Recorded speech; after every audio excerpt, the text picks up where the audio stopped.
दालये भक्ताय तद्भक्ताय नमो नमः। हे कृष्ण करुणा सिंधु दीनबंधु जगतपते गोपेश गोपिका कांत राधा कांत नमस्ते। तप्त कांचन गौरांगी राधे वृंदावनेश्वरी वृषभानुसुते देवी प्रणमामि हरिप्रिये। नारायण नमस्कृतं नरं चैव नरोत्तमं देवी सरस्वती व्यासं ततो जयमुदीरये। श्री कृष्ण चैतन्य प्रभु नित्यानंद श्री अद्वैत गदाधर श्रीवासादि गौर भक्तवृंद। हरे कृष्णा कृष्ण कृष्ण हरे हरे हरे राम राम राम हरे हरे। सर्वप्रथम श्री गुरुदेव के चरण कमलों में अपने हेतु की कृपा प्रार्थना के लिए दंडवत प्रणाम करता हूँ और आप सभी भक्तों के चरणों में भी दंडवत प्रणाम करता हूँ। बोलो हरे कृष्ण जी।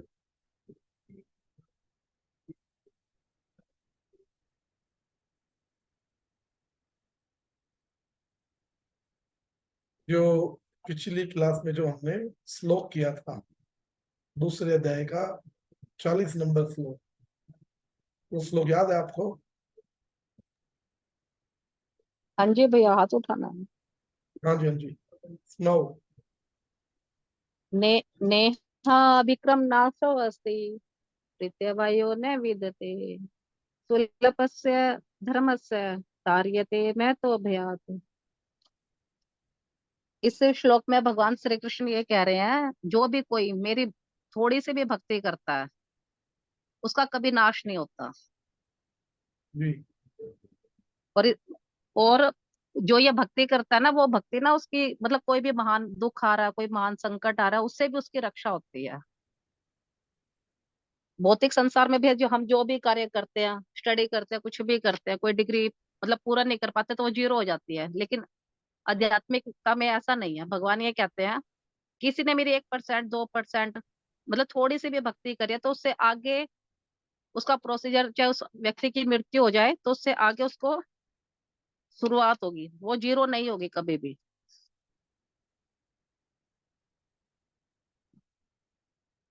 इसमें भगवान ने एक अजामिल का एग्जाम्पल दिया है। जैसे अजामिल ने मरते टाइम, उससे पहले भी भक्ति की थी थोड़ी बहुत, फिर उसके बाद अब उसने अपने बेटे का नाम नारायण रखा और उन्होंने भगवान को पुकारा तो भगवान ने उस पर पूरी कृपा कर दी, उसको अपने अपने धाम में बुलाया।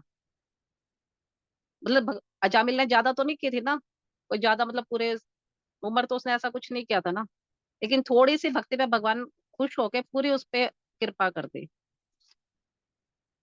इस श्लोक का यही मतलब है कि हम भौतिक संसार में चाहे हम कितने भी कार्य करें, वो हमारा जीरो हो जाता है क्योंकि वो हमारे शरीर से रिलेटेड है। और आध्यात्मिक का जो हम भगवान के लिए कार्य करते हैं वो हमारी आत्मा से रिलेटेड चीजें हैं, वो हम आत्मा के लिए करते हैं। तो भगवान का कहने का मतलब है कि तुम मेरे लिए थोड़ा सा भी कार्य करते हो तो मैं उसका प्रोग्रेस करता हूँ, कभी भी उसका हानि नहीं होती। तुम्हारा लेवल आगे बढ़ेगा, घटेगा नहीं। हरे कृष्णा हरे हरे कृष्णा। कृष्णा। हरे कृष्णा। हाँ जी, तो अभी हम लोग 40 नंबर श्लोक करेंगे। भैया आपकी आवाज नहीं आ रही। वो माइक म्यूट हो गया था मेरा। 40वां श्लोक करेंगे हम लोग। व्यवसाय आत्मिका बुद्धि एका इह कुरु नंदना बहुशाखा ही अनंत च बुद्धि अवसव व्यवसायिनम। भगवान कह रहे हैं, जो इस मार्ग पर चलते हैं और अपने प्रयोजन में दृढ़ रहते हैं और उनका लक्ष्य भी एक होता है, तो हे कुरु नंदन, जो दृढ़ प्रतिज्ञा नहीं है उनकी बुद्धि अनेक शाखाओं में विभक्त रहती है। तो कहने का मतलब क्या है? कहने का मतलब ये है, भगवान स्पष्ट कह रहे हैं कि जिसकी बुद्धि कृष्णा भावना भावित होती है, मतलब व्यवसाय का मतलब यही है, कृष्णा भावना भावित, कि अगर किसी की बुद्धि कृष्णा भावना भावित होती है तो उसका क्या होता है ना? उनका एक ही लक्ष्य होता है, भगवान कृष्ण की सेवा करना।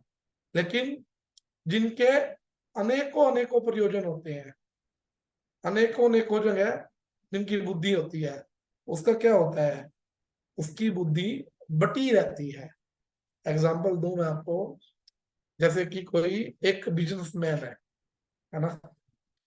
कोई एक बिजनेसमैन है, वो बिजनेस करता है। अगर उसको रात को भी फोन आ गया ना कि आपका 2 लाख रुपया काम होने वाला है, तो वो रात को भी चल पड़ेगा। लेकिन इसके कंपेयर में एक नौकरी पेशे वाला आदमी है ना? उसको संडे को कॉल आ गई, उसने कहा भी कि जी आप आ जाओ, तो वो कहेगा नहीं, आज तो मुझे हॉस्पिटल जाना है, आज तो मुझे अपने बच्चों के साथ रहना है। अब मतलब कि उसको ये पता है कि अगर मैं आज नौकरी पे चला भी जाऊंगा तो सैलरी तो मेरे को उतनी ही मिलनी है ना। तो कहने का विचार ये है कि उसकी बुद्धि बटी हुई है अनेक जगह पे, अनेक कार्यों पे। जैसे कि किसी एक एक व्यक्ति तो भगवान कृष्ण को मान रहा है केवल, एक व्यक्ति अन्य अन्य देवी देवताओं को मान रहा है। क्यों? उससे क्या होगा, जो उसका मन है वो सारे देवी देवताओं की तरफ भटकेगा। कभी वो मंगलवार को हनुमान जी की पूजा करेगा, सोमवार को भोले बाबा की करेगा, बुधवार को गणेश जी की करेगा, वीरवार को साईं बाबा की करेगा, शुक्रवार को संतोषी माता करेगा, शनिवार को शनिदेव करेगा, और सूर्य देव करेगा संडे को। तो उसकी जो बुद्धि है वो बटी हुई है। तो भगवान कहते कोई बेनिफिट होने वाला नहीं है। तो जो जिसकी बुद्धि व्यवसायिक होती है, जिसकी बुद्धि का कोई वो नहीं है, अनेकों अनेकों जगह लगी नहीं हुई है, उसकी बुद्धि कृष्णा भावना बन जाती है। तो ये होता है। तो इसमें जो इस्कॉन के फाउंडाचार्य हैं वो क्या कह रहे हैं? यह दृढ़ श्रद्धा की कृष्ण भावनामृत द्वारा मनुष्य जीवन की सर्वोच्च सिद्धि प्राप्त कर सकेगा। जो कृष्णा कॉन्शियसनेस रहेगा उसको सर्वोच्च सिद्धि मिलेगी। श्रद्धा सद्य विश्वास कहे सुदृढ़ निश्चय, कृष्ण भक्ति कैले सर्व कर्म कृत कया। श्रद्धा का अर्थ है अलौकिक वस्तु में अटूट विश्वास। जब कोई कृष्णा भावनावादी कार्यों में लगा रहता है तो परिवार, मानवता, राष्ट्रीयता से बनकर कार्य करने की आवश्यकता नहीं होती। पूर्व में किए हुए शुभ अशुभ कर्मों के फल ही उसे काम कर्मों में लगाते हैं। जब कोई कृष्णा भावनावादी में तो उसे अपने कार्यों के शुभ फल के लिए प्रयत्नशील नहीं करना चाहिए। जब कोई कृष्णा भावनावादी में लीन होता है तो उसके सारे कार्य आध्यात्मिक धरातल पर होते हैं, क्योंकि उनमें अच्छे और बुरे का भेद नहीं रह जाता। कृष्णा भावना भावित व्यक्ति का दृढ़ निश्चय ज्ञान पर आधारित है। क्यों? क्योंकि भगवान कह रहे हैं वासुदेव सर्वम इति स महात्मा सुदुर्लभ, कि कृष्णा भावना भावित व्यक्ति अत्यंत दुर्लभ जीव है, जो भली भांति जानता है कि भगवान कृष्ण ही सब कारणों के मूल कारण है। जिस प्रकार जड़ में पानी देने से सारे सारे पत्ते को, जो सारा जो पेड़ होता है उसको पानी मिल जाता है, फल में फूल में अलग अलग देने की आवश्यकता नहीं पड़ती। तो उसी प्रकार भगवान कृष्ण सर्व कारण कारणम है ना? तो इसलिए इसलिए जो कृष्ण भावना भावित रहता है उसकी एक बुद्धि एक ही तरफ लगी रहती है। किंतु कृष्ण भावना भावित मृत में सेवा गुरु के समर्थक निर्देशन में ही ठीक से हो पाती है, क्योंकि गुरु भगवान नहीं है, गुरु कृष्ण का प्रमाणिक प्रतिनिधि होता है, जो शिष्य के स्वभाव से परिचित होता है। गुरुदेव जानते हैं हम कैसे हैं, हमारा सेवा करने का व्यवहार कैसा है, तो उसे कृष्ण भावनामृत की दिशा में कार्य करने के लिए मार्ग दिखा सकते हैं। क्यों? क्योंकि विश्वनाथ चक्रवर्ती ठाकुर जी कह रहे हैं, यस्य प्रसादात् भगवत प्रसादो यस्य प्रसादान् गोति कुतो अपि ध्यायस्तु हस्तस्य यस्ताति संयम वंदे गुरु श्री चरणारविंदम। गुरु की गुरु के खुश होने से भगवान भी प्रसन्न होते हैं, खुश होते हैं। गुरु को प्रसन्न किए बिना कृष्ण भावनामृत के स्तर तक पहुंच पाने की कोई संभावना नहीं रहती। अगर आप अपने गुरु को खुश नहीं करते तो भगवान खुश नहीं होते, तो आप ऊपर तक नहीं पहुंच सकते, क्योंकि गुरु भगवान का प्रतिनिधि है। अतः मुझे उनका चिंतन करना चाहिए कि दिन में 3 बार उनकी कृपा की याचना करनी चाहिए। जैसे हम लोग आनी करते हैं ना, संध्या वंदना करते हैं, भाई वैसे 3 बार करते हैं, लेकिन 2 बार तो आदमी को जरूर करनी चाहिए दिन में। तो उससे क्या होता है ना, हम अपने गुरु के प्रति वो रहते हैं, समर्पण रहता है हमारा गुरु के प्रति। 1 मिनट, लाइट चली गई है।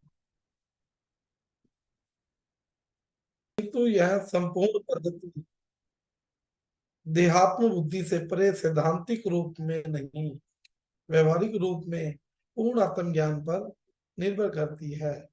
जब काम कर्मों से इंद्र तृप्ति की कोई संभावना नहीं रहती, जिसका मन दृढ़ नहीं है, वो विभिन्न प्रकार के कार्यों की तरफ आकर्षित होता रहता है। तो हमारी जो अगर बुद्धि हमारी भगवान की तरफ लगी रहेगी, तो हमारी बुद्धि ठीक कार्य करती है। क्यों? क्योंकि हम भगवान कृष्ण की सेवा कर रहे होते हैं। तो ये अगला श्लोक कौन पढ़ेगा? 42 नंबर, 42 के साथ 43 भी। मैं पढ़ू भैया? हाँ जी, हाँ जी, पढ़ो दीदी, आप पढ़ो। ठीक है भैया, एक सेकंड।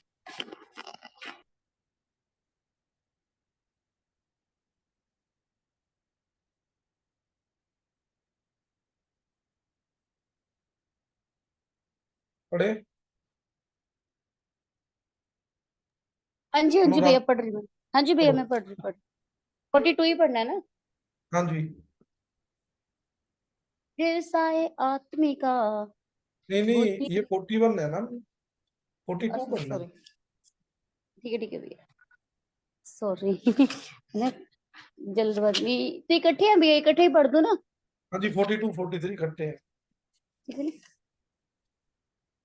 या इमाम पुष्पिताम वाचम प्रवदन्ति प्रवदत्य विपक्षितः वेदवादरताः प्रार्थनाय दस्तिति वादिनः कामात्मनाः स्वर्गपरा जन्म कर्म फल प्रदाम क्रिया विशेष बहुलाम भोगेश्वर्य गतिम प्रति।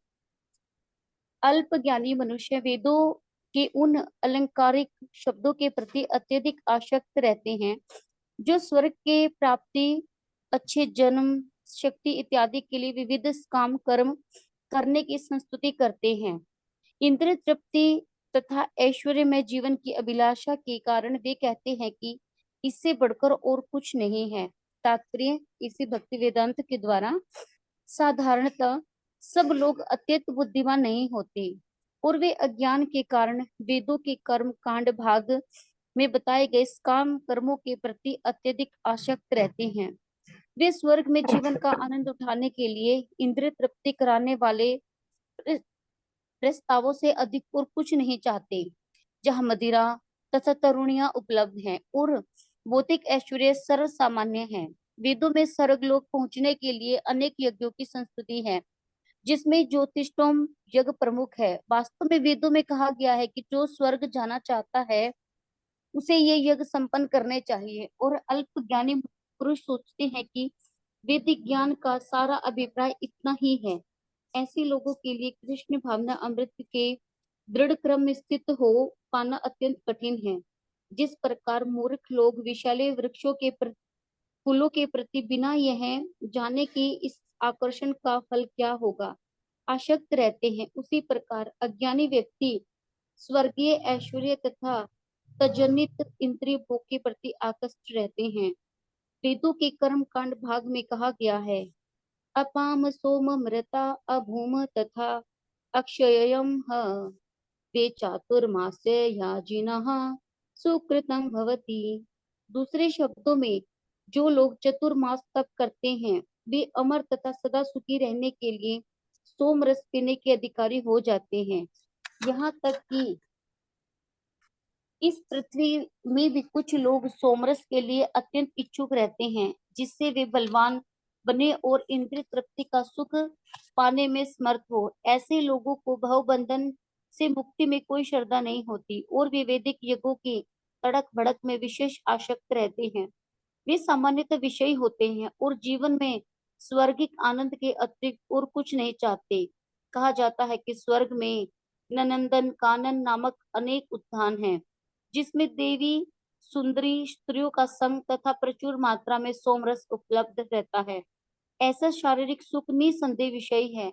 अतः ये लोग वे हैं जो भौतिक जगत के स्वामी बनकर ऐसे भौतिक अस्थायी सुख के प्रति आसक्त हैं। हरे कृष्णा। हरे कृष्ण जी। तो भगवान इसमें 42 और 43 नंबर श्लोक में कह रहे हैं कि यामीमाम पुष्पिताम वाचम, कि जो ये वेद है ना, वेद के अंदर कुछ जो वेद का जो कुछ हिस्सा है उसमें कर्म कांड के बारे में काफी कुछ लिखा हुआ है और उसमें स्वर्ग की प्राप्ति, अच्छे कर्म, शक्ति, धन दौलत, इंद्र तृप्ति के सुख, इसके बारे में लिखा हुआ है। भगवान कह रहे हैं जो अल्प ज्ञानी होते हैं, अल्प ज्ञानी बोले तो अविपश्चित, अविपश्चित का मतलब होता है अल्पज्ञ व्यक्ति, जो जिसका ज्ञान में थोड़ा ज्ञान है जिसको, वो क्या करते हैं, वो वेदों के इस पाठ की तरफ आकर्षित होते हैं जहां स्वर्ग के सुख मिलते हैं, इंद्र तृप्ति भोग की वस्तुएं मिलती हैं। लेकिन जो स्वर्ग की सुख है वो टेम्परेरी है, परमानेंट नहीं है। वहां पे कल्प चिंतामणि है लेकिन कुछ है, कल्प वृक्ष भी एक ही है, लेकिन जो भगवान का धाम है वहां करोड़ों करोड़ों कल्प वृक्ष है, करोड़ों करोड़ों चिंतामणि है। और देखो ऐसा नहीं है कि स्वर्ग में जाने के बाद हमें वापिस आना नहीं पड़ेगा। स्वर्ग बोले तो गुरुदेव कहते हैं स्वर्ग एक होटल के समान है। जैसे 5 स्टार होटल होता है ना, 5 स्टार होटल में हम लोग जाते हैं, हम लोग वहाँ पे करते हैं और जब तक हम उसको पे करते हैं जब तक वो हमें एक अच्छा 5 स्टार रूम देते हैं, है ना, हमारे हमारे लिए अच्छी अच्छी चीजें देते हैं हमारे को, है ना। लेकिन जब हम उनको पैसे नहीं देते, अर्थात जब पैसे खत्म होते हैं तो वो हमें बाहर बोल देते हैं कि अब तो आप अपना चेकआउट कर लीजिए, अब आपके पास पैसे नहीं बचे हैं, है ना। आप पैसे देंगे तो ठीक रहेगा, अगर पैसे नहीं होंगे तो हमारे सामान को वो बाहर फेंक देंगे। उसी प्रकार जो स्वर्ग के सुख हैं, स्वर्ग है वहां क्या होता है, आपके जो अच्छे कर्म है ना, आपके जो काम कर्म है जो वो खत्म हो जाते हैं तो आपको दोबारा इस मृत्यु लोक में फेंक देते हैं। ऐसा नहीं होता कि भाई अगर आप एक बार स्वर्ग में चले गए तो आपको वापसी वहां से आना नहीं पड़ेगा। आपकी मैं एक नॉलेज के लिए बताऊं, जो कुबेर जी थे, कुबेर जी के 2 बेटे थे, नल कुबेर और मणिग्रीव। एक बार क्या हुआ, नारद जी, नल कुबेर और मणिग्रीव स्वर्ग में मंदाकिनी बहती है, मंदाकिनी नदी, जो गंगा जी का ही नाम मंदाकिनी है, वो बहती है। तो उन्होंने क्या किया, दोनों लड़कों ने मंदाकिनी नदी के अंदर वो अप्सराओं के साथ, है ना, वहां नग्न अवस्था में जल क्रीड़ा कर रहे थे। तो वहां से क्या हुआ, वहां से नारद जी गुजर रहे थे। तो जो वो अप्सराएं थी, जो वो स्त्रियां थी, उन्होंने तो अपने कपड़े पहन लिए नारद जी को आता हुआ देख के, लेकिन जो जो कुबेर के पुत्र थे उन्होंने नहीं पहने, वो नशे में धुत थे। सोमरस, हमारे यहाँ तो शराब होती है ना, वहां वो नशे में धुत थे। तो नशे में उन्होंने क्या कहा, नारद जी को कहा कि अरे महाराज, आपको इधर ही आना था क्या? आपने, हम अच्छा बढ़िया एंजॉय कर रहे थे, आपने हमारे एंजॉय में खलल डाल दिया है ना। तो वो कहने लगे इस तरीके से। तो नारद जी ने देखा, अच्छा, देखा कि ये कौन है, तो जब पता चला उन्हें तो कुबेर के पुत्र हैं। तो उनके साथ ऐसा क्यों हुआ? क्योंकि कुबेर जी तो धन के, वो है ना, धन के राजा हैं। तो अब कहते हैं ना कि धन अगर ज्यादा आ जाए, अगर हम लोग भी हम धन कमाते हैं, अगर जरूर से ज्यादा धन हो जाए, कहते हैं उसको उसको हमें इंद्र तृप्ति भोग की वस्तु में नहीं लगाना चाहिए, उसको हमें भगवान की सेवा में लगाना चाहिए। तो नारद जी को पता चला कि ये अपने पिता के धन के प्रभाव के कारण इनके साथ ऐसा हो रहा है। तो नारद जी ने उन्हें श्राप दे दिया। नारद जी कहने लगे कि तुम नंगे रहना चाहते हो ना, तो तुम्हें पेड़ की योनि मिलेगी, और 36,000 वर्ष तक तुम पेड़ बने रहोगे। जो हमारे यहाँ के 36,000 वर्ष होते हैं, और जो देवलोक के 100 वर्ष होते हैं, 100 वर्ष होते हैं, वो बराबर होते हैं। देवता के 100 वर्ष इक्वल टू हमारे 36,000 वर्ष। तो वो लोग पैरों में पड़ गए नारद जी के, और नारद जी को कहने लगे कि महाराज, हमारे से गलती हो गई है ना, अब आपने हमें श्राप तो दे ही दिया है, आप एक काम कीजिए, अभी हमें ये और बता दीजिए कि हम इस श्राप से मुक्त कब होंगे। तो नारद जी को दया आई, तो नारद जी ने कहा, जब भगवान कृष्ण अवतार लेंगे, और जब वो भगवान दामोदर लीला करेंगे, उस टाइम आप लोगों का 36,000 वर्ष के बाद आपका उद्धार होगा। तो भगवान ने जब दामोदर लीला की, वो आप सब जानते हैं कि भगवान को भगवान की माता जी के द्वारा रस्सी से बांधा गया था दीपावली के दिन। तो जब भगवान चोरी करके भाग रहे थे, यशोदा मैया उनके पीछे पीछे भाग रही थी, तो जो ये नल कुबेर और मणिग्रीव थे, दोनों जो वृक्ष थे, ये भगवान के आनंद भवन में थे। तो जब भगवान इनसे टकराए, तो ये दोनों के दोनों प्रकट हो गए, और इनका उद्धार हो गया। तो कहने का विषय ये है कि जो हमारा आचरण है, जो हमारा आचरण है, हम लोग ये जो नशा, तृप्ति, भोग तृप्ति की जो वस्तुएं हैं, ये हमारे जीवन को बर्बाद करती हैं। तो वेदों के अकॉर्डिंग ना जाके भगवान की सेवा का, क्यों? तो कहते हैं कि जिसने एक बार गोविंद नाम ले लिया, उसने तो वेद वैसे ही पढ़ लिए। भगवान स्पष्ट कहते हैं, वो चतुर्वेद वो ज्ञाता हो गया अगर भगवान का एक बार गोविंद नाम ले लो। और कलयुग में तो वेद पढ़ने की आवश्यकता ही नहीं है। कलयुग में तो कलयुग केवल हरिनाम आधारा। तो कलयुग में क्या है? कलयुग में केवल भगवान का नाम जप करना है। हरे कृष्णा कृष्णा कृष्णा हरे हरे, हरे राम राम राम हरे हरे। तो इस प्रकार इसमें बताया गया है 42-43 श्लोक में कि वेदों में क्या है? वेदों में स्वर्ग के सुख है, इंद्र तृप्ति भोगों की वस्तुएं है। तो जो भगवान का भक्त है, भगवान के भक्तों को ये वस्तुएं नहीं चाहिए, भगवान के भक्तों को भगवान की सेवा चाहिए। तो ये जो 44 नंबर श्लोक है, ये कौन पढ़ेगा? मैं पढ़ती हूँ भाई। पढ़ो जी, पढ़ो।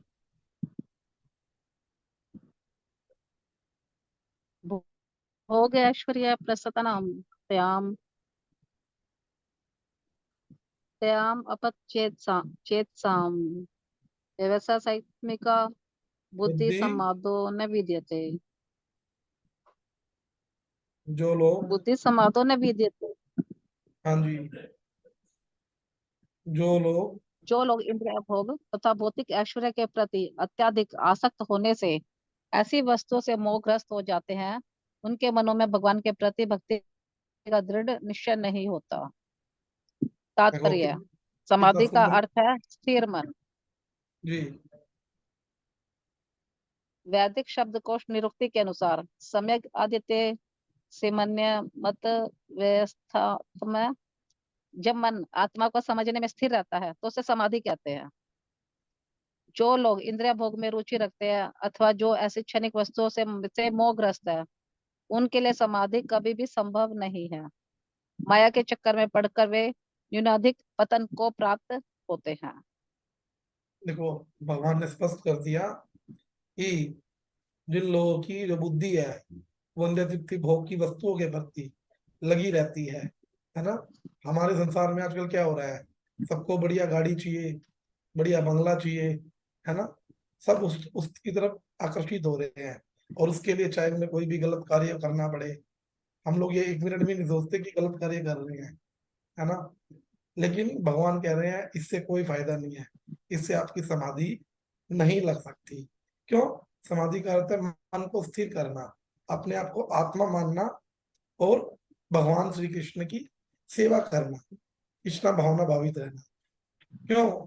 देखो भाई, आप जब हम लोग भगवान की सेवा करते हैं, अगर आप अपने पिता की सेवा करो, माता की सेवा करो, तो माता पिता कितने खुश होते हैं। उसी प्रकार जब हम भगवान की सेवा करते हैं, भगवान हमारे परम पिता हैं, अगर जब हम उनकी सेवा करते हैं तो भगवान बड़े खुश होते हैं। क्योंकि जो ये इंद्रिय तृप्ति भोग की वस्तुएं क्या है, ये क्षण भर के लिए हमें सुख दे सकती हैं, लेकिन परमानेंट सुख नहीं दे सकती। अब एक छोटा सा एग्जांपल देता हूँ। जैसे कि आजकल गर्मियां स्टार्ट हो गई हैं, है ना।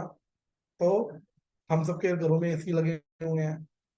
अगर कल को बाई चांस ये ट्रांसफार्मर अगर ट्रांसफार्मर में कोई दिक्कत आ जाए, है ना, तो क्या होगा।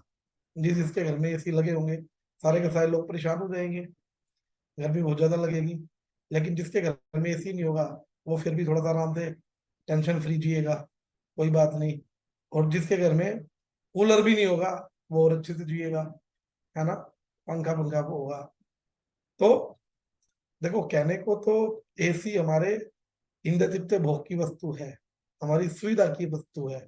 लेकिन जब जब लाइट गई तो क्या हुआ, ये सबसे बड़ी दुख की वस्तु बन गया।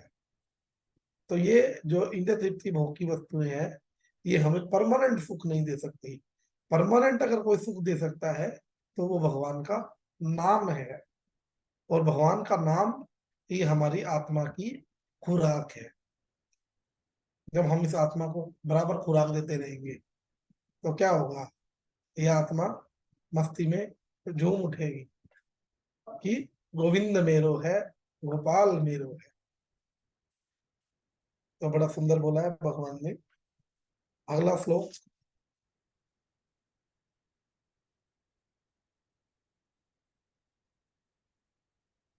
त्रिगुण्य विश्व वेदा मैं पढ़ देती हूँ। ने अस्त्रिगुण्य भव अर्जुन निर्द्वंद्वौ नित्य सत्वस्थो निर्योग क्षेम आत्मवान।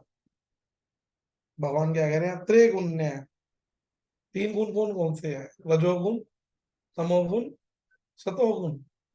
ये तीन प्रकार के गुण हैं, जो इस प्रकृति के तीन प्रकार के गुण हैं, जो माया इन तीनों प्रकार के गुणों में अजीव बंधा रहता है।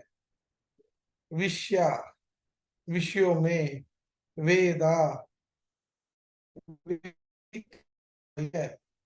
निस्त्री गुण्य, प्रकृति के तीनों गुणों से परे। भाव मैंने हो, हे अर्जुन मैंने अर्जुन, निद्वंद्व, द्वैत भाव से मुक्त, नित्य शुद्ध सत्व में स्थित, निर्योग्य सेम, लाभ और रक्षा के भाव से मुक्त, आत्मावान, आत्मा में स्थित। वेदों में मुख्यतः प्रकृति के तीनों गुणों का वर्णन हुआ है। हे अर्जुन, इन तीनों गुणों से ऊपर उठो, समस्त द्वैतों में और लाभों और सुरक्षा की सारी चिंताओं से मुक्त होकर आत्मपरायण बनो। इसमें जो तात्पर्य दिया हुआ है, सारे भौतिक कार्यों में प्रकृति के तीनों गुणों की क्रियाएं प्रतिक्रियाएं रहती हैं। इनका उद्देश्य कर्म फल होता है, भौतिक जगत में बंधन का कारण है। वेदों में मुख्यतः काम कर्मों का वर्णन किया गया है, जिससे सामान्य जन इंद्र तृप्ति के क्षेत्र से उठकर आध्यात्मिक धरातल तक पहुंच सके। यहाँ भगवान कर्मों के बारे में बोल रहे हैं। कर्म 3 प्रकार का रहता है, कर्म, अकर्म, विक्रम। कर्म क्या होता है? जो हम लोग कर्म करते हैं, काम कर्म करते हैं, है ना। और वेदों में काम कर्मों का वर्णन है कि हम ये करेंगे तो हमें ये मिल जाएगा, ये करेंगे तो हमें ये मिल जाएगा, है ना, हमारी इच्छाएं हैं। लेकिन एक होता है विक्रम, जो शास्त्रों के विरुद्ध कार्य करना। अगर हम जब कर्म करते हैं तो हमें ये मनुष्य शरीर मिलता है ना। और जब विक्रम करते हैं तो हमें विभिन्न प्रकार के नरक मिलते हैं, क्योंकि हम विक्रम बोले तो भगवान के शास्त्रों के विरुद्ध कार्य करना। और उसके बाद क्या हुआ? उसके बाद आ गया अकर्म, जो कर्म नहीं है, जो अकर्म है।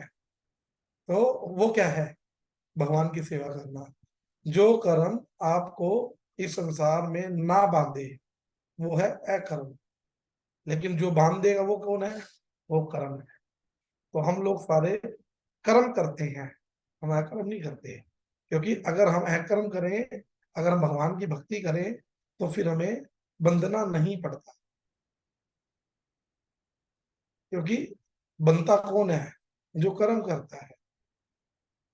और इसमें आगे क्या कह रहे हैं? कृष्ण अपने शिष्य और मित्र के रूप में अर्जुन को सलाह देते हैं, यह विधान दर्शन के आध्यात्मिक पद तक ऊपर बैठे, जिसका प्रारंभ ब्रह्म जिज्ञासा अथवा परम आध्यात्मिकता पर प्रसन्न से होता है।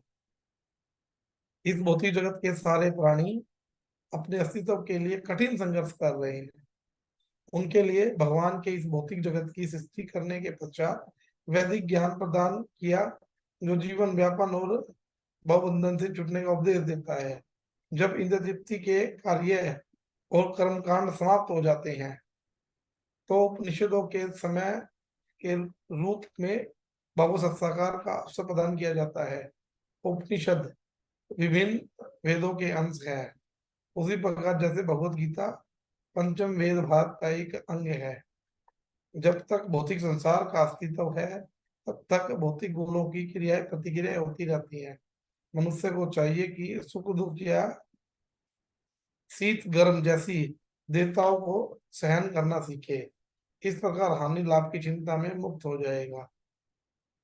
हम लोग जो इतना परेशान होते हैं, भगवान कह रहे हैं परेशान होने का कोई, दुख के बाद सुख आता है, सुख के बाद दुख आता है। जैसे ग्रीष्म ऋतु के बाद शीत ऋतु आती है, शीत ऋतु के बाद ग्रीष्म ऋतु आती है। तो क्या है कि हमें इन तीनों गुणों में ना बन के, हमें इन तीनों गुणों से ऊपर कार्य करना है, निर्गुण कार्य करना है। कि हमें ना सतोगुण में बनना, ना रजोगुण में बनना, ना तमोगुण में बनना। आप में से कोई जानता है सतोगुण रजोगुण तमोगुण क्या होते हैं? वैसे तो इसका पूरा चैप्टर है, हम लोग आगे इसके ऊपर चर्चा करेंगे, लेकिन अभी आया है तो इसके बारे में थोड़ा थोड़ा जान लेते हैं। किसी को पता है सतोगुण तमोगुण रजोगुण क्या होता है? थोड़ा थोड़ा पता भी। हाँ जी बताइए, ये तमोगुण क्या होता जैसे है? तमोगुण होता है भैया, जैसे ना हम जो भी मनुष्य जोड़नी है, जैसे जो भी हमें देवता भी हैं, एक भगवान को छोड़कर सभी ने, हम तीन, ये जो प्रकृति 3 गुणों के अंदर ही आती है। जी तीनों गुणों के अंदर तमोगुण होता है, जैसे जिसमें हमें आलस आता है। आलस आता जी है बहुत ज्यादा, हम टाइम से काम नहीं करते, ना भक्ति में मन लगता है, आज का काम कल पे टाल दिया, कल कल का परसों पे। ये तमोगुण है। और ये तमोगुण, जैसे हम तमोगुण ज्यादा भोजन भी करते हैं, जैसे ये ज्यादा मसालेदार चटपटा, ये ना तामसिक गुण हमारे अंदर लेके आते हैं। तो तभी तो कहते हैं कि सात्विक भोजन खाएंगे हम, नहीं सतोगुण नहीं के नहीं अंदर नहीं, आएंगे। ये भोजन भोजन आपने गलत बनाया। ये आपने रात्रिक भोजन का वर्णन किया है। हाँ जी, तमोगुण में तामसिक बहुत भोजन, ज्यादा आलस आएगी, तामसिक आलस आएगा, भोजन वो निंद्रा होता है आएगी, बहुत ज्यादा जो निंद्रा हमें तामसिक आएगी। वस्तुएं होती हैं, आलस हाँ आता जी। है। जैसे हाँ। लहसुन प्याज, प्याज। लहसुन प्याज, ये तामसिक प्रवृत्ति है। नॉन वेज, तमोगुण में हमें नींद भी ज्यादा आएगी, आलस भी ज्यादा आएगा, भक्ति में मन भी नहीं लगेगा हमारा। जी, नॉन वेज होता है ना वो तामसिक होता है, लेकिन जो ज्यादा मसालेदार चटपटा भोजन वो राजसिक गुण में आता है, राजसिक भोजन में आता है। और सतोगुण में ये होता है कि जैसे सतोगुण में हमें ना थोड़ी जो हमारी बुद्धि होती है, हमें इतनी समझ हो जाती है कि हमारे लिए क्या ठीक है और क्या गलत है। सतोगुण के जी अंदर जो हम जैसे सात्विक भोजन पाते हैं, भगवान को ऑफर करके, भगवान को हर चीज ऑफर करते हैं, हमें अपना मतलब सतोगुण में ना हमें पता लग जाता है कि हमारा उद्देश्य क्या है। तो हम जी उसी के सतोगुण के अंदर रहकर वो जब अपनी भक्ति में बढ़ते हैं, हमें अपने उद्देश्य का पता लगता है, तो फिर है ना वो एक भक्त के रूप में आ जाता है, फिर वो सतोगुण से भी ऊपर जाता है। लेकिन इसको क्रॉस करना बहुत मुश्किल है, किसी कोई विरला ही कर पाता है ये कार्य। जी ठीक है। हाँ जी की दीदी, आप कुछ ऐड करना चाहेंगे? रजोगुण के बारे में बताएं।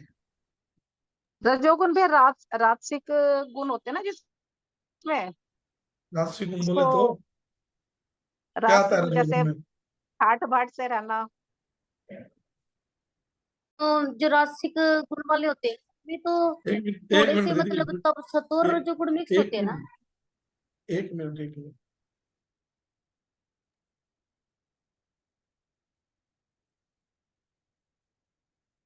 हाँ जी, बोलिए क्या कह रहे थे? मैं ये पूछ रही थी, मैंने कहा जो राजसिक गुण होता है उसमें थोड़े से उसमें जो राजसिक गुण वाले व्यक्ति होते हैं उसमें थोड़े से तमोगुण के गुण होते हैं, थोड़े सत्वगुण के होते हैं। मतलब उसको समझ तो होती है कि इसमें कि मुझे ये करना है, पर वो आलस की वजह से ना वो करता नहीं है।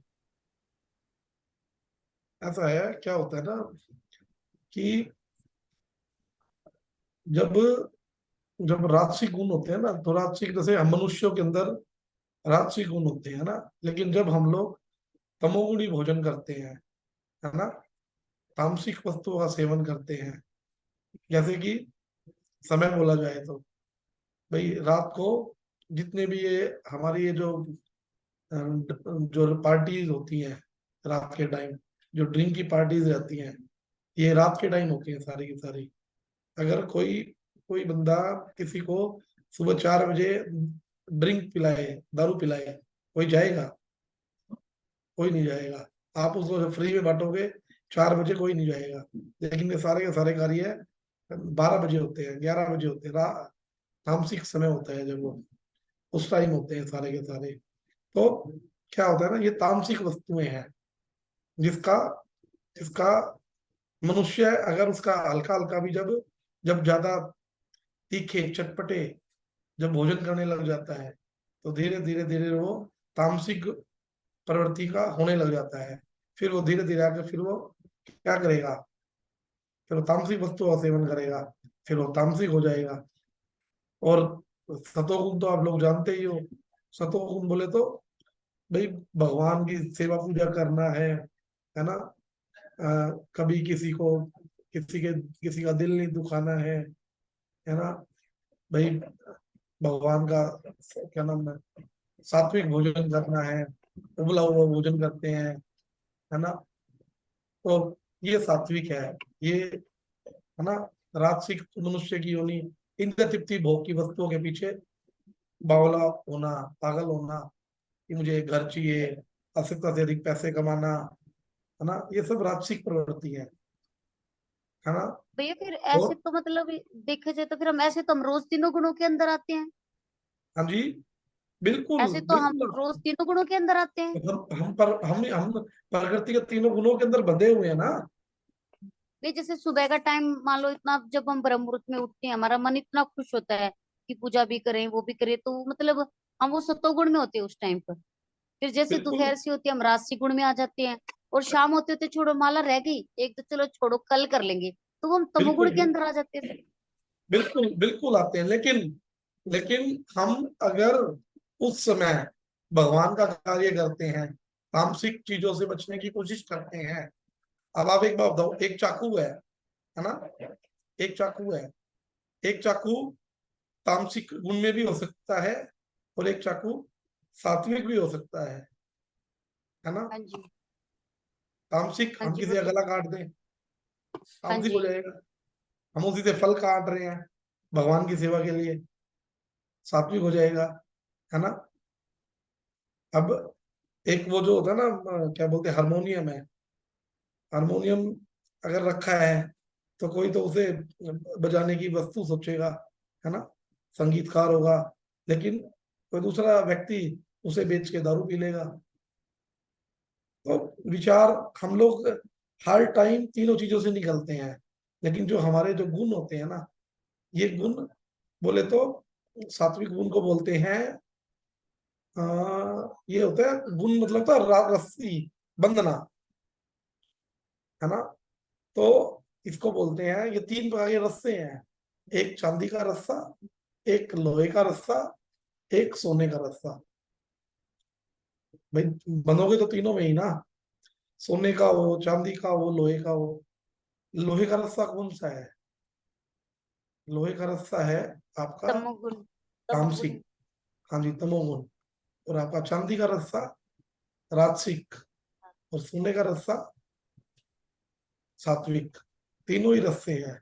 और जो ये माया देवी है, जो ये दुर्गा देवी है, ये में हंटर मारती है तीनों गुणों के द्वारा। त्रिशूल हाथ में लिया रखता है, वो त्रिशूल सतोगुण रजोगुण तमोगुण को तो दर्शाता है, और वे हमें वो टाइमली मारती है हमें। और हम लोग फिर उसी के पास जाते हैं कि हमें हमारा एक 4 BHK बनवा दो, है ना, एक ओडी गाड़ी आ जाए, है ना, एक ये हो जाए। ये जो वस्तुएं हैं, ये किसके लिए मांग रहे हैं हम? ये सारी की सारी राजसिक प्रवृत्ति है, इंद्र तृप्ति भोग की वस्तुएं मांग रहे हैं हम लोग।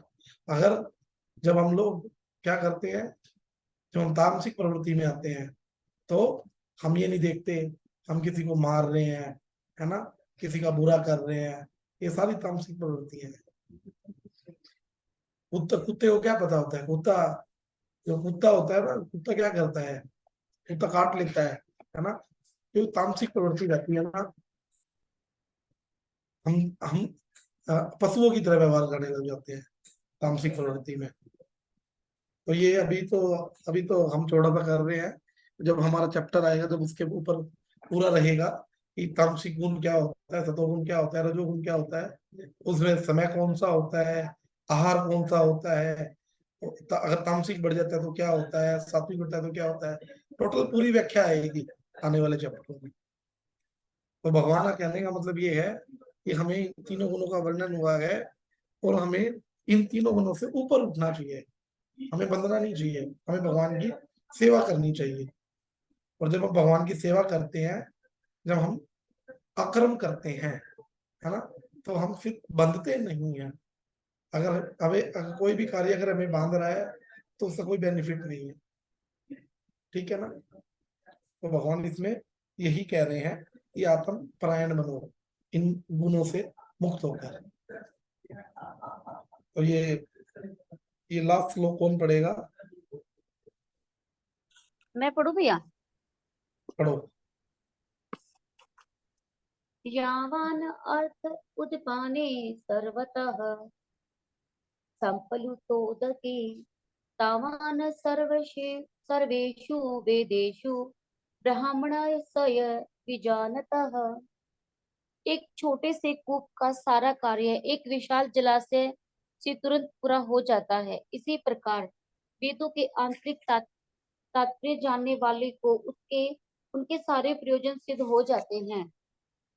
तात्पर्य: वेदों के कर्म कांड विभाग में वर्णित अनुष्ठानों एवं यज्ञों का ध्येय आत्म साक्षात्कार के कर्मिक विकास को प्रोत्साहित करना है, और आत्म साक्षात्कार का ध्येय भगवत गीता के 15वें अध्याय 15.15 में इस प्रकार स्पष्ट किया गया है। वेद अध्ययन का ध्येय जगत के आदि कारण भगवान श्री कृष्ण को जानना है। अतः आत्म साक्षात्कार का अर्थ है श्री कृष्ण को तथा उनके साथ अपने शाश्वत संबंध को समझना।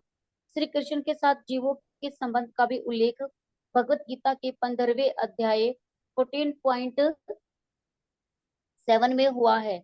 जीव आत्माएं श्री भगवान के अंश स्वरूप है, अतः प्रत्येक जीव द्वारा कृष्ण भावना अमृत को जागृत करना वैदिक ज्ञान के सर्वोच्च पूर्ण अवस्था में श्रीमद् भागवतम 3.33.7 में इसकी पुष्टि इस प्रकार हुई है।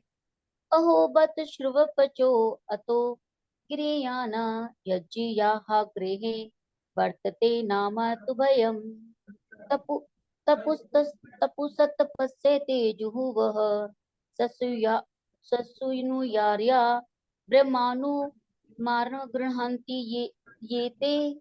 हे प्रभु, आपके पवित्र नाम का जप करने वाला भले ही चांडाल जैसे निम्न परिवार क्यों न उत्पन्न हुआ हो, किंतु वे आत्म साक्षात्कार के सर्वोच्च पद पर स्थित होता है। ऐसा व्यक्ति अवश्य ही वैदिक अनुष्ठानों के अनुसार सारी तपस्याएं संपन्न किए होता है और अनेकानेक बार तीर्थ स्थानों में स्नान करके वेदों का अध्ययन किए होता है। ऐसा व्यक्ति आर्य कुल में सर्वश्रेष्ठ माना जाता है। अतः मनुष्य को इतना बुद्धिमान तो होना ही चाहिए कि केवल अनुष्ठानों के प्रति आसक्त न रहकर वेदों के उद्देश्यों को समझे और अत्यधिक इंद्रिय तृप्ति के लिए ही सर्वलोक जाने की कामना न करे। इस युग में सामान्य व्यक्ति के लिए न तो वैदिक अनुष्ठानों के समस्त विधि विधानों का पालन करना संभव है और न सारे वेदांत तथा उपनिषदों का समाग अध्ययन कर पाना सहज है। वेदों के उद्देश्य को संपन्न करने के लिए प्रचुर समय, शक्ति, ज्ञान तथा साधन की आवश्यकता होती है। इस युग में तो ऐसा कर पाना संभव नहीं है, किंतु वैदिक संस्कृति का परम लक्ष्य भगवान नाम कीर्तन द्वारा प्राप्त हो जाता है, जिसकी संस्तुति पतित आत्माओं के उद्धारक भगवान श्री चैतन्य द्वारा हुई है। जब श्री चैतन्य से महान वैदिक पंडित प्रकाशानंद सरस्वती ने पूछा कि आप वेदांत दर्शन का अध्ययन न करके एक भावुक की भांति पवित्र नाम का कीर्तन क्यों करते हैं, तो उन्होंने उत्तर दिया कि मेरे गुरु ने मुझे बड़ा मूर्ख समझकर भगवान श्री कृष्ण के नाम का कीर्तन करने की आज्ञा दी है, अतः उन्होंने ऐसा ही किया और वे पागल की भांति भावनोन्मत्त हो गए। इस कलयुग में अधिकांश जनता मूर्ख है और वेदांत दर्शन समझ पाने के लिए पर्याप्त शिक्षित नहीं है। वेदांत दर्शन के परम उद्देश्य की पूर्ति श्री भगवान के पवित्र नाम का कीर्तन करने से हो जाती है। वेदांत वैदिक ज्ञान की पराकाष्ठा है और वेदांत दर्शन के प्रणेत तथा ज्ञाता भगवान श्री कृष्ण है। सबसे बड़ा वेदांती तो वह महात्मा है जो श्री भगवान के पवित्र नाम का जप करने में आनंद लेता है। संपूर्ण वैदिक रहस्यवाद का यही चरम उद्देश्य है। हरे कृष्णा। तो भगवान ने स्पष्ट किया है श्लोक पे कि जो कलयुग है ना, कलयुग में जो कलयुग का जो युग धर्म है, इस युग का जो धर्म है वो है हरिनाम संकीर्तन।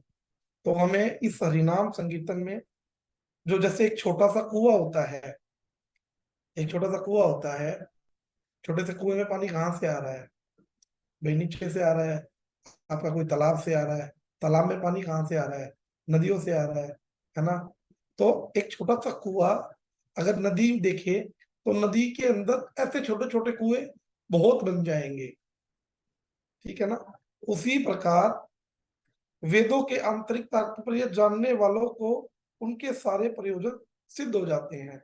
जिनको वेदों को जानना है, अगर वो भगवान कृष्ण के प्रति शरणागत हो जाता है तो उसके सारे के सारे जो वेद और वो है ना, जो उसके जितने भी वो हैं खुलासे हैं, जितने भी जो जिसका जानना चाहता है, उसकी जो इच्छाएं हैं वो सब पूरी हो जाती हैं अगर वो भगवान की शरण में आ जाता है। क्यों?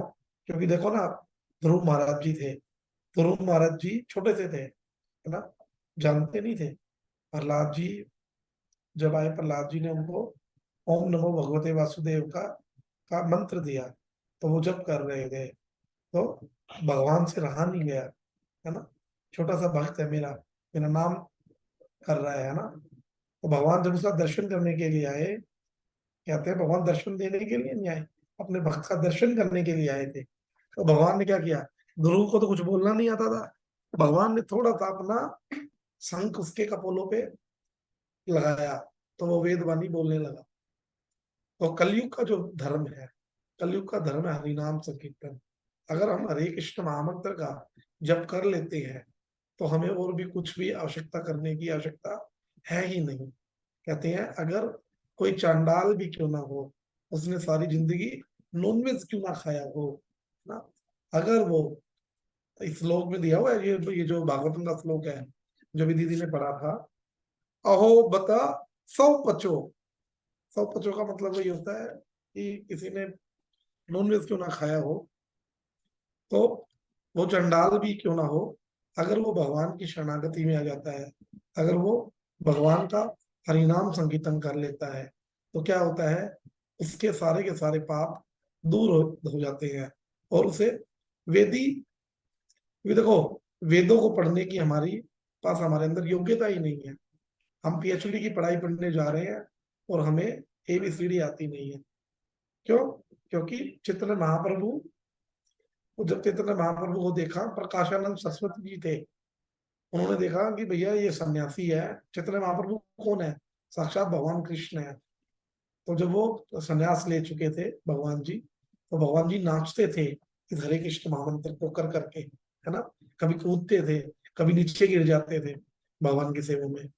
तो जब प्रकाशानंद सरस्वती ने देखा, अरे ये सन्यासी है, ये तो वेदों के बारे में बात नहीं करता है, वेदांती बातें नहीं करता है, ये तो एक हरे कृष्ण महामंत्र करता है, नाचता है, कूदता है। ये जो घटना बता रहा हूँ ना मैं आपको, ये 500 साल पहले घटी है ये घटना। तो कहते हैं, ये तो क्या कर रहा है ये कैसा मूर्ख सन्यासी है। लेकिन गुरुदेव कहते हैं कि हमें अगर भगवान का भजन करना है तो त्रिनादपि सुनी चेन तरोरपि सही सुना, अमानी ना मान देन कीर्तनीय सदा हरे। महाप्रभु शिक्षा के तीसरे श्लोक में कह रहे हैं कि अपने आप को तिनके से भी नीचा मानना पड़ेगा, सहनशील बनाना पड़ेगा। त्रिनादपि सुनी चेन तरोरपि सही सुना, एक पेड़ के भांति अपने आप को सहनशील करना पड़ेगा।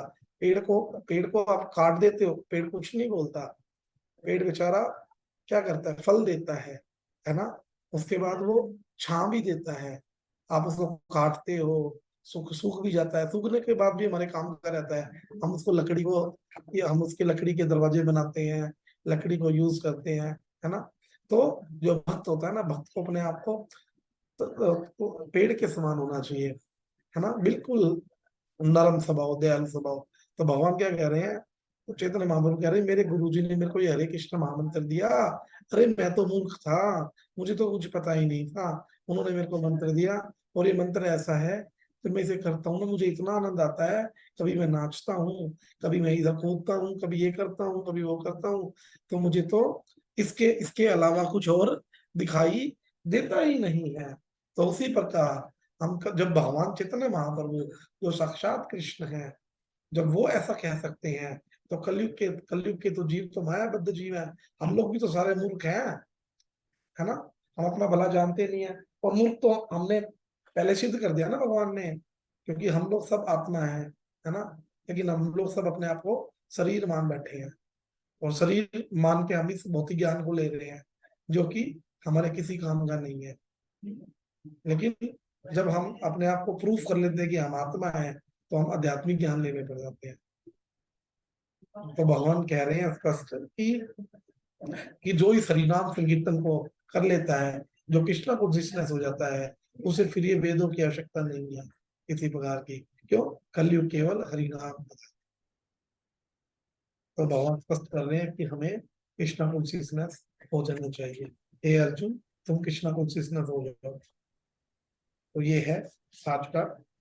अगर किसी को इसमें से कोई क्वेश्चन है तो आप लोग पूछ सकते हैं। और मैंने 40 नंबर श्लोक दिया था, अनुराधा दीदी आप सुनाओ, याद हो गया आपको? क्या भैया? 40 नंबर श्लोक दिया था हाँ जी, परसों आपने क्लास दिया में। था। हाँ जी, दिया था ये भैया। बहुत इंपॉर्टेंट श्लोक है। कई बार लोग अच्छा। पूछते हैं ना, कई बार लोग हाँ पूछते हैं जी। ना कि भैया तुमने भगवान की भक्ति की, तुम्हें क्या मिला? हाँ जी। तो ये उसका आंसर है, नेहा विकर्म नाशो हस्ति हाँ जी, सुना रही भैया, सुना रही न हूँ। विद्यते दीदी सुना रही भैया। प्रबल अपमस्य धर्मस्य पार्यते में तो भया। हाँ हे जी, याद कर। अर्जुन, इस प्रयास में न तो कोई हानि होती है और न कोई नुकसान होता है ना। इस पे हम अगर थोड़ा सा भी कर लेते हैं तो इससे हमें बेनिफिट ही बेनिफिट है। ये हाँ महान जी। से महान भय में भी हमारी रक्षा करता है। हाँ जी। कृष्ण भक्ति का बेनिफिट है ये। अगर आप किसी देवी देवता की भक्ति करोगे उसमें नहीं होगा, उसमें आपने थोड़ी की और करके छोड़ दी ना, वो देवी देवता आपकी अकल ठिकाने लगा देगा। फिर जैसे भैया ना फिर मन भी नहीं करता ना किसी और देवी देवता का करने का। क्यों क्यों, मैं इसका आपको एग्जांपल दे सकता हूँ। जब क्या हुआ, जब लाला ने कहा कि बाबा हम इंद्र पूजा नहीं करेंगे, है ना, तो क्या किया इंद्र ने, जितने भी उनके समर्थक बादल थे सबको बुलाया, कहता है ब्रिज को डुबो दो। क्यों? क्योंकि उन्होंने पूजा करने के लिए मना कर दिया ना। लेकिन भगवान क्या कह रहे हैं गीता में, अगर मेरी कोई पूजा थोड़ी सी भी करता है, कोई थोड़ी सी भी करता है, तो उसकी कोई हानि नहीं होती, उसका कोई हास नहीं होता है। अर्जुन को बोल रहे हैं स्वयं भगवान। तो हमें ऐसा नहीं करना चाहिए, हमें भगवान की सेवा करनी चाहिए, देवी देवता को प्रणाम करना चाहिए, देवी देवता को गलत नहीं बोलना, प्रणाम करना चाहिए। लेकिन देवी देवता के अगर आप इसमें पड़ जाओगे तो कहते हैं आगे 7वें चैप्टर में 9वें चैप्टर में कहा है, देवी देवताओं की पूजा मूर्ख लोग करते हैं, जिनको ज्ञान नहीं होता, अल्प ज्ञानी लोग करते हैं, अविधि पूर्वक होती है। भगवान स्पष्ट करेंगे देवी देवता की पूजा में क्या अंतर होता है। जिनकी देवी देवता की पूजा पता कौन करते हैं, जिनका जो ज्ञान है जो भौतिक इच्छाओं के द्वारा हर लिया गया है, वो लोग देवी देवताओं की पूजा करते हैं।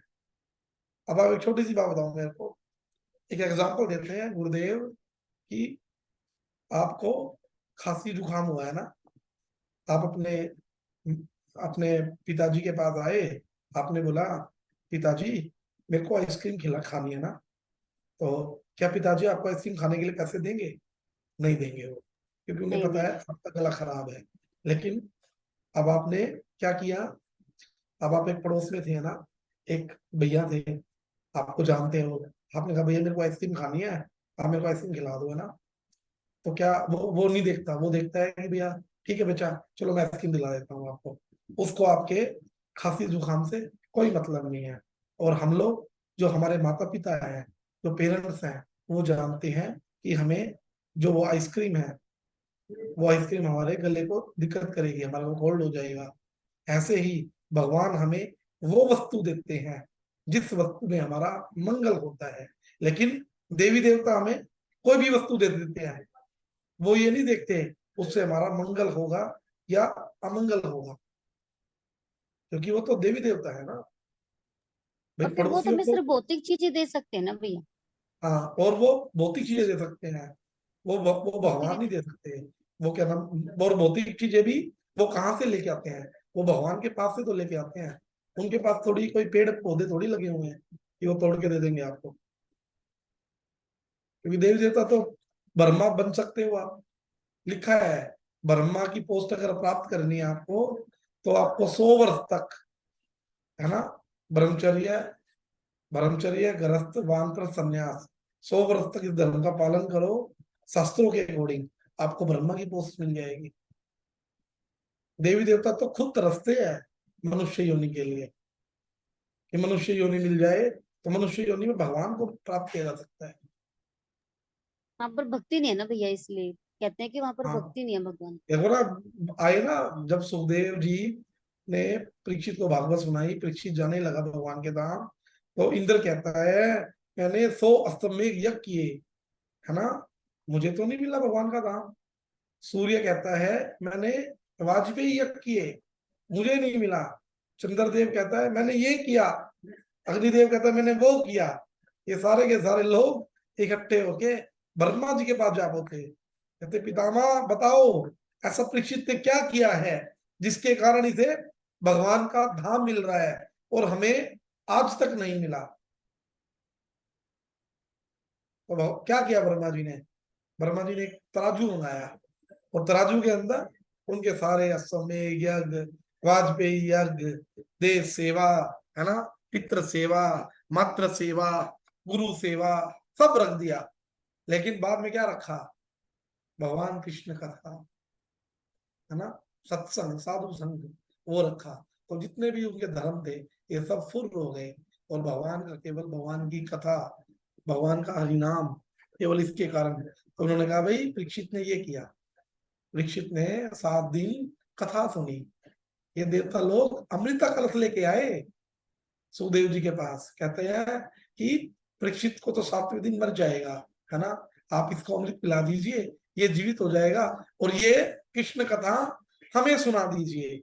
उन्होंने क्या कहा, सुखदेव जी कहने लगे, कहते अरे पागलो, तुम कहाँ तो कांच के टुकड़े और कहाँ ये अमृत, कहाँ कृष्ण कथा और कहाँ अमृत, तुम इस अमृत से कृष्ण कथा को खरीदने के लिए आए हो? नहीं, इनको भगा दिया देवताओं को। तो भगवान कृष्ण कॉन्शियसनेस होने के बाद आदमी को कुछ भी करने की आवश्यकता नहीं होती, क्योंकि हमने कल भी पढ़ा था कि जो 5 प्रकार के जो ऋण होते हैं, जीव होता है ना, जीव के 5 प्रकार ऋण होते हैं, गुरु के प्रति गुरु ऋण, है ना, मातृ ऋण, समाज का ऋण, रिश्तेदारों का ऋण, है ना, ये इस तरीके से देवताओं का ऋण, ये 5 प्रकार के ऋण होते हैं, है ना। तो ये 5 प्रकार के ऋण भी से भी मुक्त हो जाता है अगर वो भगवान कृष्ण की शरण ग्रहण कर लेता है। और भगवान ने तो बोल ही दिया, सर्वधर्माणि परित्यज्य मामेकं शरणं व्रज अहम तव्या सर्व पापेभ्यो मोक्षयिष्यामि मा शुचा, कि हे अर्जुन, तो सभी धर्मों का त्याग करके मेरी शरण में आ जाओ, मैं तुम्हें सभी प्रकार के पापों से मुक्त कर दूंगा। तो है किसी का कोई क्वेश्चन है? हाँ जी भैया, मेरा एक क्वेश्चन है। बोलिए।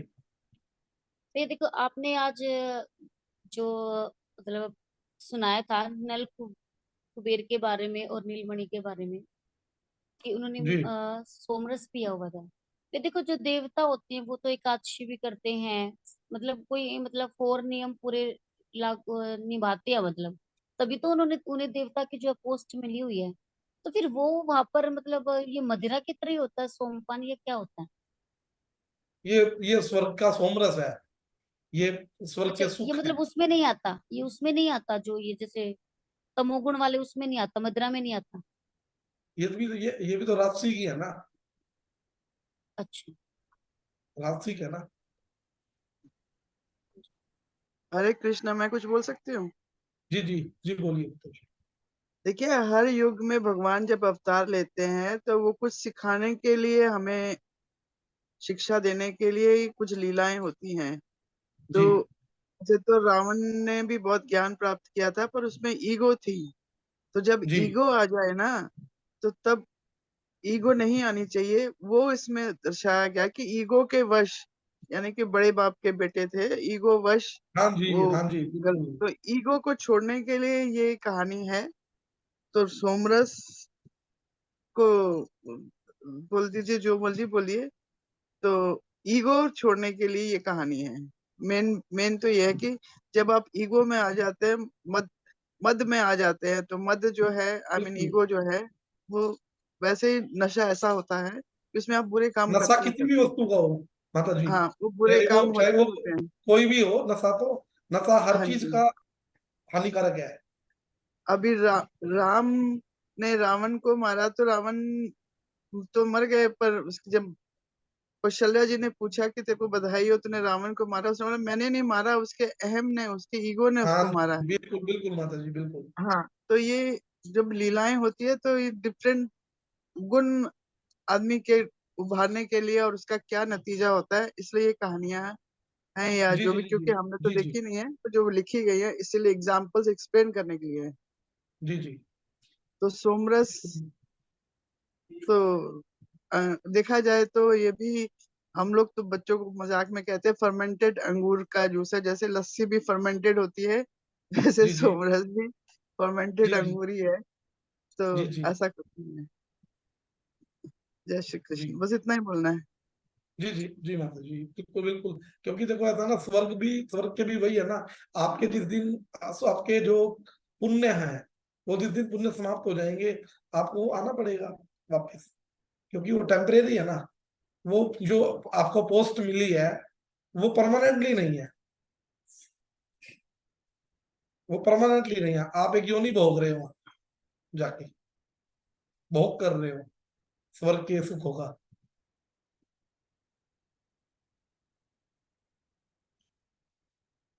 हाँ जी गीता दीदी, आपका कोई क्वेश्चन? भैया मेरा कोई क्वेश्चन नहीं है, बस मुझे तो समझ आ रहा है। बस आपका धन्यवाद है कि आप इतने अच्छे से हमें समझा देते हो ना, तो बिल्कुल आसान सा लगता है। वैसे गीता के श्लोक देखने में और ऐसे पढ़ने में तो बड़ा वो लगता है, पता नहीं क्या चीज है, लेकिन अब सब कुछ अच्छे से समझ आ रहा है भैया। बहुत अच्छा है, आप लोग इतना ध्यान दे रहे हो, अपना समय निकाल रहे हो भगवान के लिए। आप लोगों का बहुत बहुत थैंक यू, क्योंकि ऐसी बिजी लाइफ में आज भी लोग कहाँ कर पाते हैं, लेकिन भगवान कहते हैं सब कि सब अपने स्वार्थ के लिए लगे हुए हैं। आपका थैंक यू क्या, हम अपने स्वार्थ के लिए कर रहे हैं। जी जी जी, स्वार्थ तो होता ही है। भैया सबसे पहले तो वही सुनो, आनंद आता है, देखो आनंद भी आता है, फिर कल्याण भी है, फिर मन भी लगता है, मतलब हमें पीसफुल, हमारा माइंड इसी में ही हो रहा है। नहीं, गीता को कहते हैं ना वे ऑफ लाइफ है कि कैसे हाँ जीना जी। चाहिए जिंदगी। तो वे ऑफ लाइफ समझने के लिए भी तो कोई चाहिए ना, समझाने के लिए भी कोई चाहिए। हमें हमें तो हमें आपके आभारी है कि आप समझा रहे अपनी हैं। लाइफ में इज्जत हो।